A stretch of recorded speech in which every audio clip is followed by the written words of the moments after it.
But those are sort of the tools that you can use. Let's talk a little bit about how we can put them together. So we're going to go back to the guess the secret number game. And I'm going to code this. I'm going to use a while loop to give the user multiple attempts to guess. Remember how we talked about it's kind of lame to have a number guessing game where you just get one try.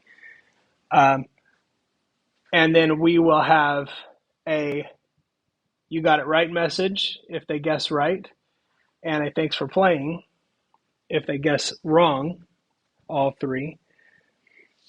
And then if for a bonus challenge, you can keep track of the numbers that they have guessed and tell them what they've guessed so far. But let's not do that quite yet.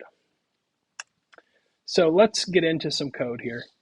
Okay, so we are going to